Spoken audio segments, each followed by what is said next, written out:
Welcome to Stampscaping 101. I was watching a video that was titled something like the world's most expensive house or something like that. It's this house that I think that in the title of the piece it said something like $500 million house. It's this gigantic house in Bel Air.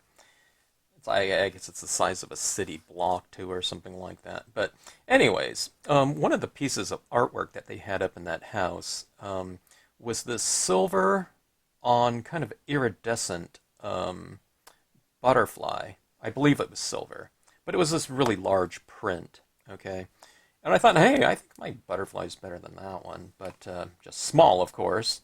But I liked the print, the look of it, the style of that silver on iridescent. It gave, the butterfly was, it was distinct enough against that background, but it was subtle at the same time because there wasn't a lot of contrast. There was kind of a textural contrast, and that was about it. But I thought I would try it on something like this Beargrass Petallics, I believe it is. It's a Aspire Petallics, so it's something like a Stardream. And it just has this kind of iridescent kind of surface to it. But I thought this is the paper that I would probably try it with, unless I had a Stardream or something of that sort. This is real similar to the Stardream. This is just a 80-pound text, okay? And, oh, it's by CTI. That's the same maker as Chrome Coat these days. So let's give this a try here. Okay, so I'm not quite sure. I don't think the other types of pigmentings are going to work on this, so I'm using my Brilliance, okay? And if you haven't watched my other videos, I've just mentioned that the Brilliance is... It's an ink that's designed to dry on papers other than your matte or similar porous types of surfaces, okay?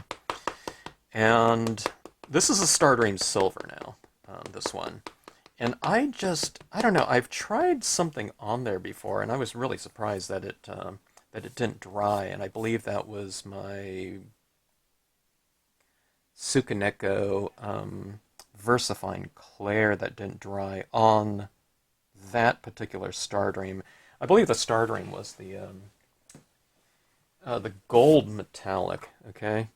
I think the Clair dried just fine. I think on the blue Lapis Lazuli, maybe it did run over time. But yeah, I don't know, the Stardreams, they're coated with that metallic, or I don't know if they're coated with it, but within their formula, it has that metallic, I don't know whatever it is that they're ingredient that they're using, okay? And it just doesn't allow for certain types of ink to dry very well on there. Yeah, as a matter of fact, now that I think about it, I think the Lapis Lazuli, the ink kind of ran in it, which was very surprising to me. So anyways, the Brilliance inks,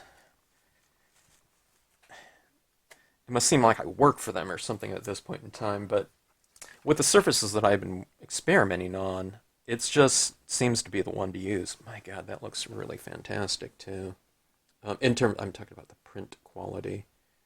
But look at that. That's silver on silver. This is the Starlite Silver. Okay, now I have this other one here, which is a platinum. I think the platinum was about the same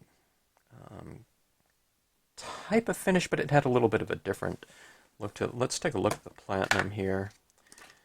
And let me just take a little of my finger. I put it there and you can't even see it right there. But the Stardream Silver really stands out really nicely.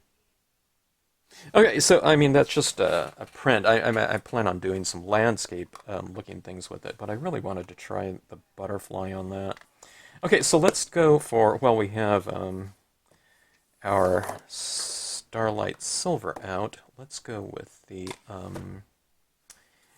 Beargrass Metallics. Okay, so the Beargrass Metallics, it's lighter, so I'm guessing that the silver ink will show up very nicely on this in terms of the contrast level in comparison to the silver. So if we know it works on the silver, it should work on this one just fine. Oh, let's try it on, the, speaking of Lapis Lazuli, silver and blue go really well together, so let's just give this a try here. Alright, so here goes the Beargrass.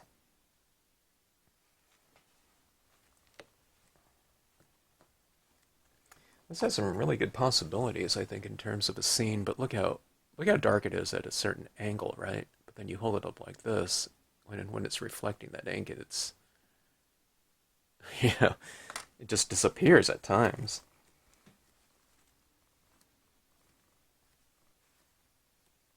One of the things that I'm reasonably pleased about is with these thicker inks, I mean, the amount of detail that comes out is really fantastic. I'm really pleased with that aspect of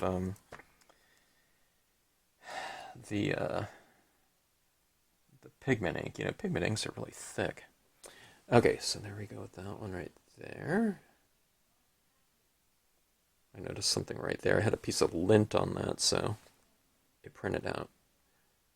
You can't even tell that that's not really part of the surface there, but look at that. I think that looks really good. I think it looks even better than maybe black, which I would typically use with this to create a little bit more contrast, but I don't know, I guess sometimes less contrast is interesting like that, right? This one, of course, highlights the butterfly a little bit more. This one's a little bit more incorporated, And there with that. I do like the surfaces,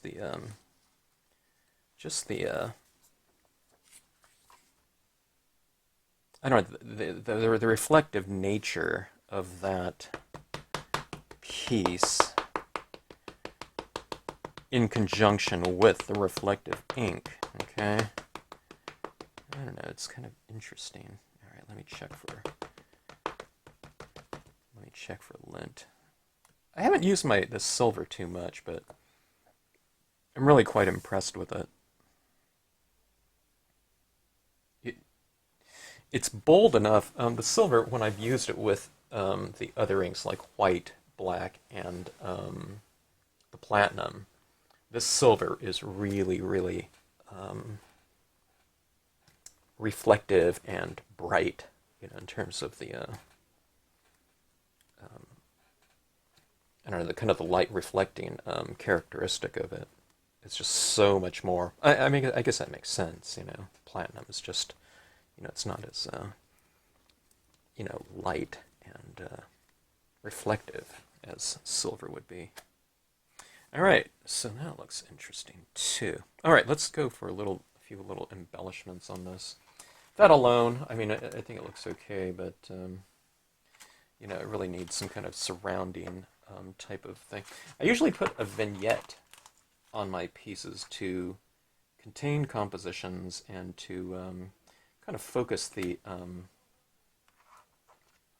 attention within the frame, the perimeter on the subject matter on the inside. But on this, we're stamping light into dark, so I'm not going to frame it off with like black. It wouldn't incorporate very well visually, unless you had other black elements in here. And I don't think it would look good to vignette it with silver around the edge like that. Maybe a little bit. Maybe I don't know. We'll play around with this and test it out a touch. Okay, so silver on this one. Okay. I don't know, maybe some gold. We'll have to try some gold on golds, maybe. I think that would be kind of interesting, too. It'd make for a heck of an anniversary type of image, I think. Okay, these are just some little flourishes that come with this set. Kind of the Aubrey Beardsley inspired Art Nouveau flourishes.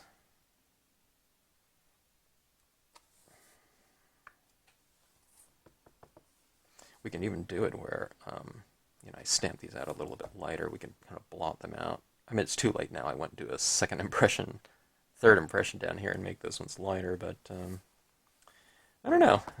Looks pretty interesting. It's always fun.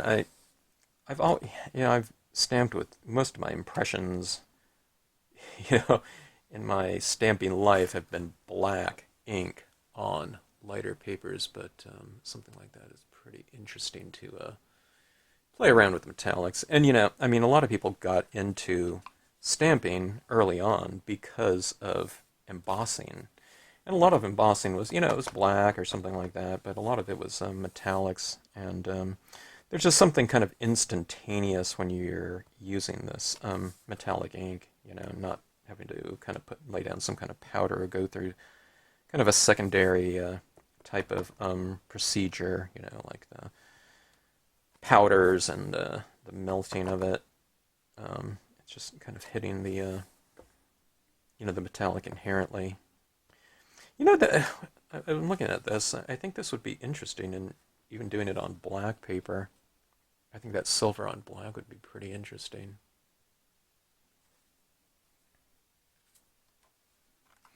All right, let's go for the silver on silver here. Okay.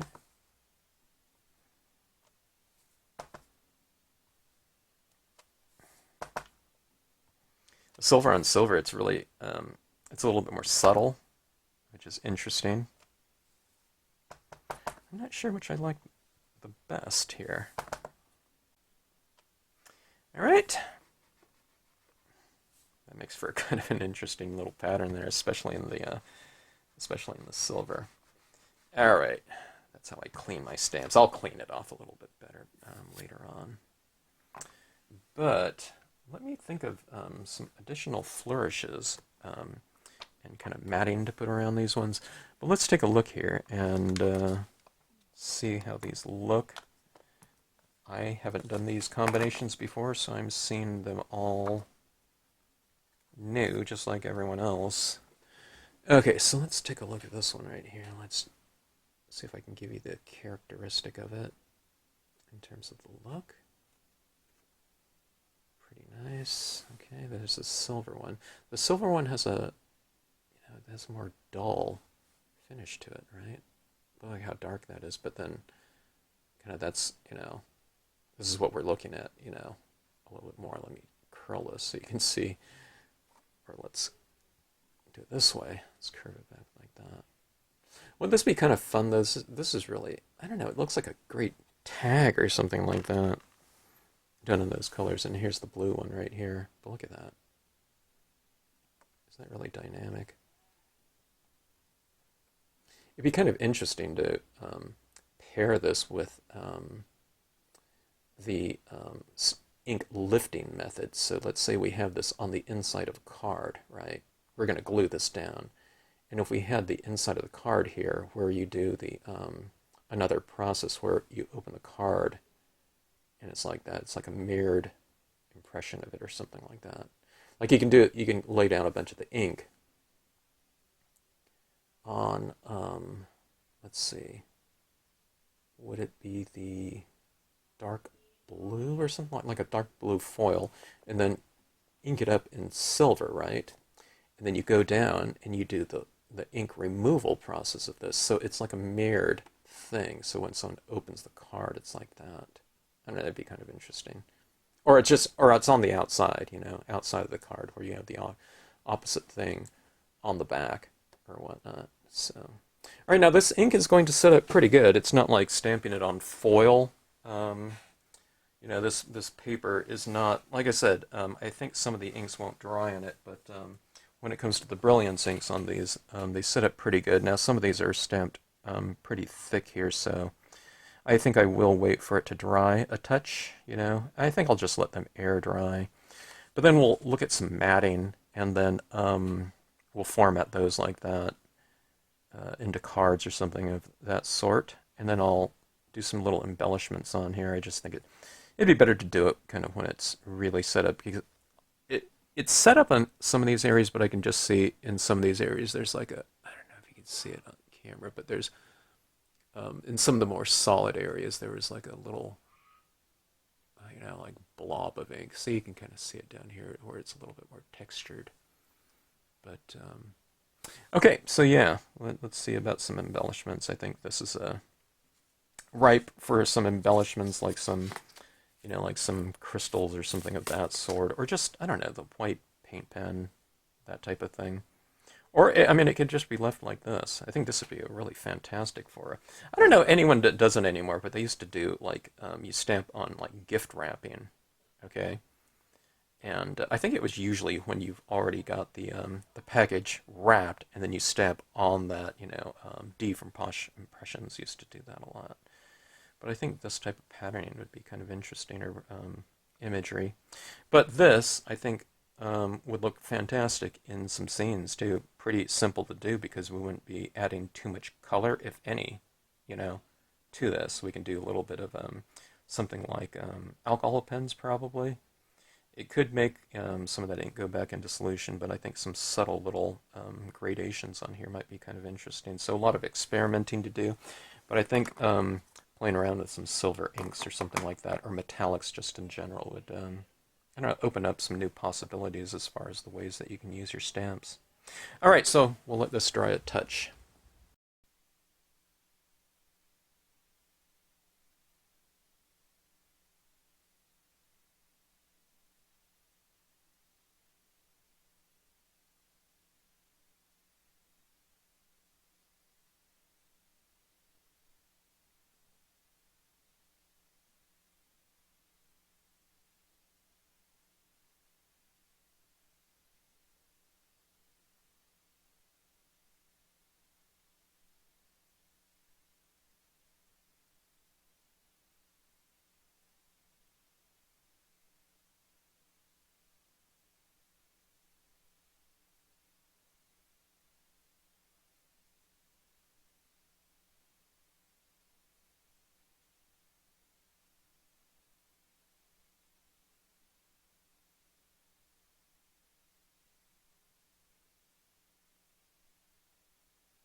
Okay, let's take a look at these pieces now, and let's make an assessment. All right, now I don't have a lot of different pre-folded card choices. These are A7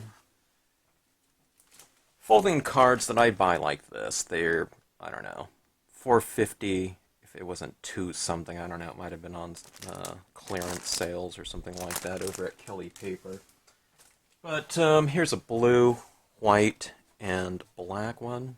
I didn't want to use all the same colors, but I thought they were pretty interchangeable. I don't know, this one right here had the white, real thin border, so I thought that matched pretty well with the black. But take a look at how that changes there. All right, now that we have everything kind of established like this, I thought we would start to add, I don't know, little accessories or something like that to try and kind of integrate the graphics a little bit better with the formatting. I put a real thin, well, it's not super thin, but this is a silver Stardream right here, and then around that I put the silver foil like that to just get a little bit more texture into that. And I thought the silver Stardream right here, that first mount, matched really well with the silver ink that we stamped our imagery in. And let's make a little bit of room here. Okay, this one right here, it's the same format. I really like that silver Stardream, plus the silver foil around on this one. It just needed a little bit of kick, and plus when you use that foil like that, it reflects a great deal of whatever's in the surrounding area. So, you know, having kind of like a mirror in there, or, you know, it can reflect lighting or any colors in here that you happen to be introducing to it. So it becomes kind of interesting to use that surface in there. I've been mostly stamping on it lately, but I don't know, it just gives that real shiny edge like that. I thought another really good choice would have been some of the holographic on there, like maybe on this one right here. You know, to have a little bit of that thin holographic running around in there. But that holographic apparently is, I just don't know if it's going to be around for very much longer, so I'm not going to use it for just a thin little border now that I can know that I can use it for, to stamp on, you know. I can really utilize it much more of its capabilities.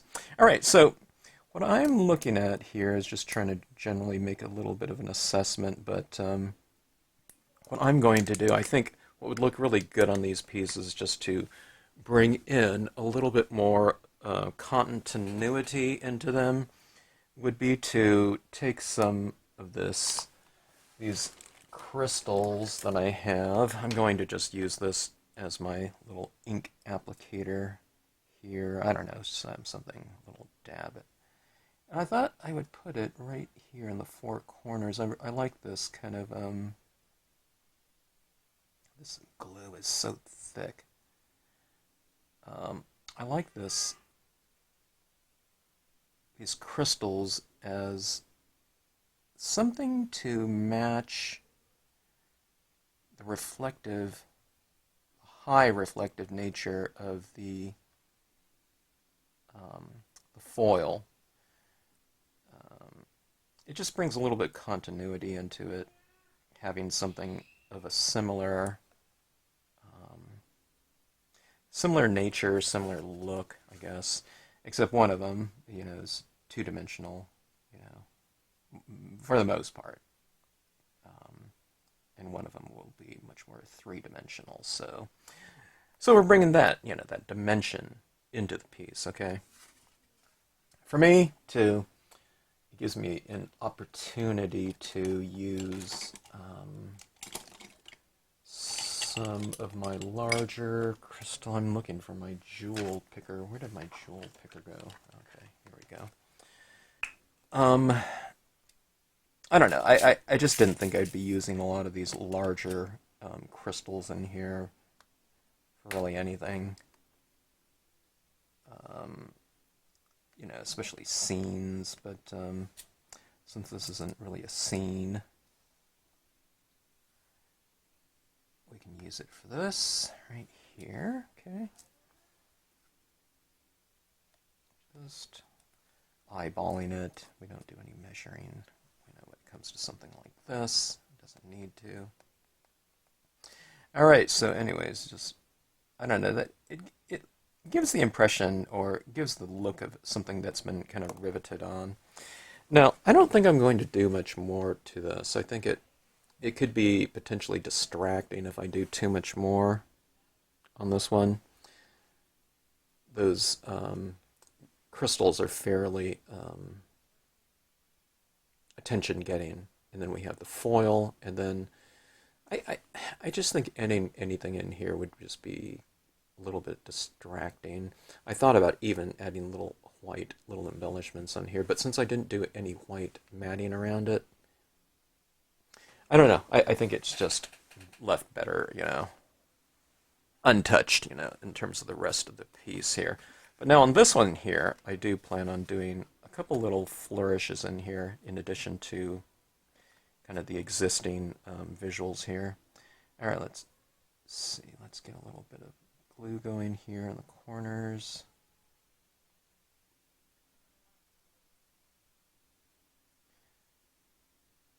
Now on this one here, I think if I had some silver crystals or rhinestones, I think I would probably opt for that, but I don't.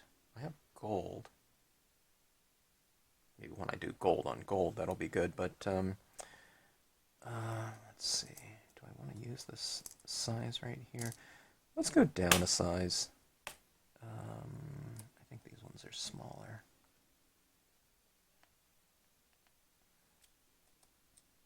I have to be careful with these crystals. If I tilt it up, that you know they start dropping down.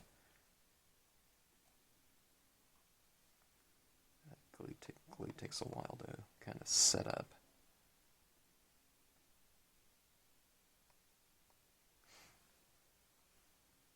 All right, let's get these positioned a little bit straighter or uniformly, I guess. All right, so I think that looks pretty good on here. I think that's fairly elegant like that. All right, but now, I don't know if I should do this white on here or not. I think it would integrate the white matting around there a little bit more, mounting. Okay, so let's take this white paint pen, and let me just do it really, I'll just do it real subtle, okay? In my little flourishes, let's see if I can show you them right here. You see all those little dots are, like that? I think I'll just go in and reiterate what's already on there. Okay, I don't know if you can see that. It's really hard to see this one, even when you're sitting right in front of it with that super reflective nature of the paper that it's been stamped on.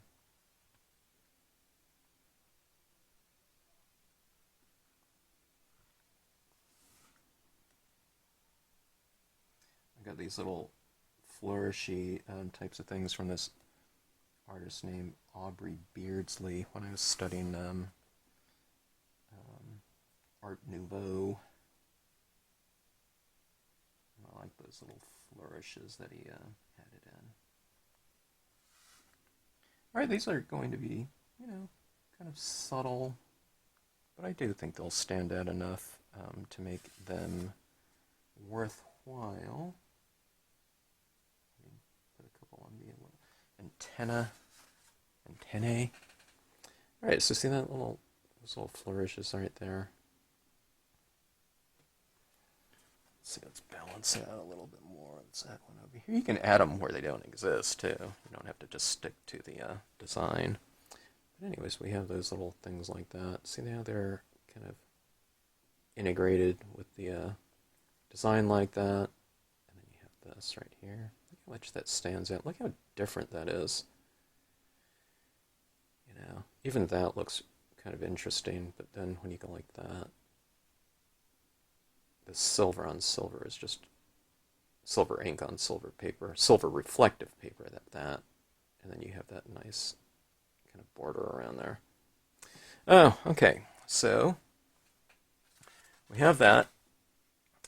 While I have my pen out, why don't we do the same thing on here? This one is on, white paper, so let's bring some of this into this right here.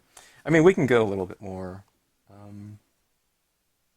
I wouldn't say extreme, but just a little bit more integrated with our usage. You can add these little decorative elements into the wings, and I think that would be, quite nice to do. I didn't make these wings perfectly symmetrical. Visually, I wanted them, when I was drawing this butterfly, to be, certainly related, but I didn't want them absolutely symmetrical, so they're a little bit different from the left to right. Alright, so see that like that? I just kind of put that little decorative element on there. And when you hold it out like that, it just kind of relates to the surrounding a little bit more. Now let's bring some of these dots into the design. I'm just staying right with my design and just going right over the top of it and just changing it from silver to white, about like so. When I look at this, and I think of the iconography of the butterfly, I mean, what these little flourishes look like with this little white dot, to me, it makes me think of kind of like an abstract little drop of dew, maybe, on something. Okay, let's go ahead and put it on these tails here, like so. Why not? Not to put it on all of them. Alright, so there we have that white incorporated in with that. Doesn't that look a little bit more ornate? There's all kinds of different things you can do. You don't have to think of it as hard either. If any of you have done like Zentangling or something like that, kind of coming up with different patterns and repeating them, but you change the patterns too, right? And that could be something of that sort of nature in terms of the the general kind of thought process here when it comes to doing those little types of embellishments. All right, let's go ahead and finish off with those crystals here.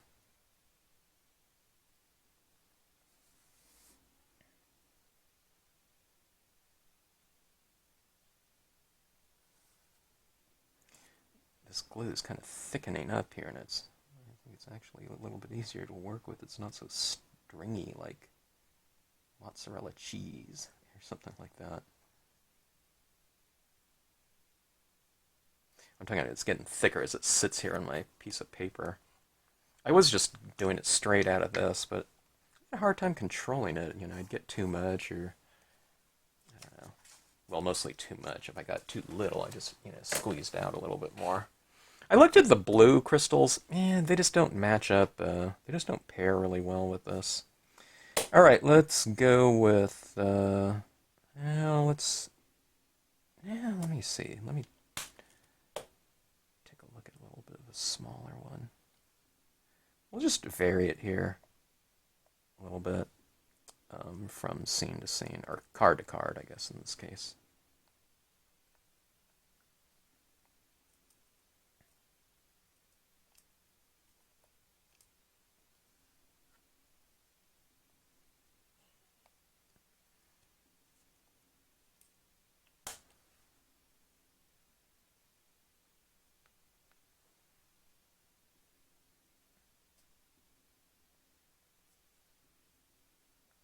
I think that looks pretty good at that size.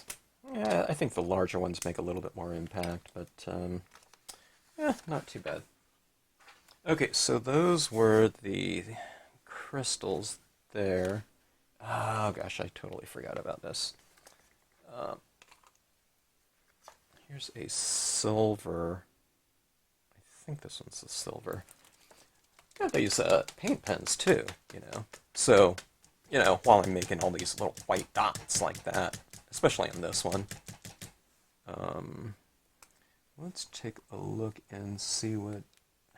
The silver really matches that color of ink too. This is just an Artistro silver paint pen. Let's see. I don't know.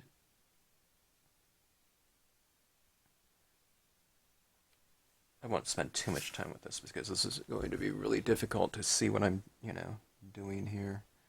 I'm just adding a couple little trails off, you know, some of these white dots. Yeah, and staying with that pattern there. Yeah, on the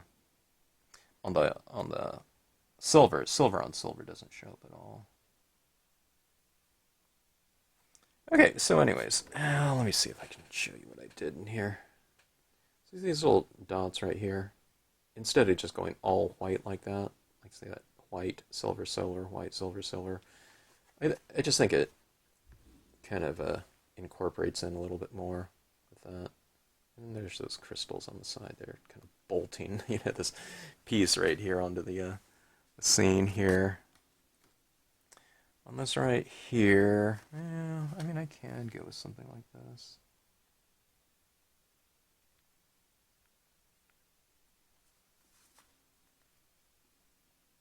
It's interesting how this ink kind of shows up on here, but it's roughly the same value in terms of light and dark, plus has the reflective nature of the ink it's been stamped out in. But see those little dots like that? Let me see. Can you see those dots right there? They do kind of stand out like that. They look darker. See right there? But then when you hold it out, you know, and you know, kind of showcase the piece, I don't know, they just really integrate in with there and almost disappear like that. It's one of those things that, you know, if I took a photo of it, I'd show it like that, but it doesn't show the true nature of it. So doing a little bit of a video, you know, when doing these posts of this as examples, it's a lot easier to tell. And plus, like, those crystals are really kind of, you know, reflecting, and you can see how twinkly they are. Okay, on this one right here, that's not, you know, we don't need to do that silver on this one, but let's take a look at this. This is the Beargrass. So a little bit more interesting than just stamping it on white, don't you think? You know, with that super reflective nature, but having kind of a much lighter tone. That silver really stands out in terms of the impression, much greater with the contrast and values there. So kind of interesting. All right, so anyways, 3 tests here with the silver. I look forward to doing this. It's not just for butterflies or something like that, but I plan to do some tests like this using scenery. We'll have to figure out how to kind of layer in some added depth, but I don't know, even if it's kind of simple, you know, where you just have a couple images and, you know, without any tones or anything like that laid in there, little embellishments like that, just to kind of showcase the designs themselves might be interesting. So we'll figure out something to do with that, and we'll play around with some, I don't know, some different media combinations like this and see what we can come up with. All right, so anyways, hope you enjoyed this video. A lot of card making in this one here, which I don't normally do, but I don't know, it was really fun, and it's fun for me to check out some those different media combinations and try to find some kind of visual harmonies to play around with. Okay, so thanks again for watching. If you like this video, hope you like, share, and subscribe. Thanks for watching.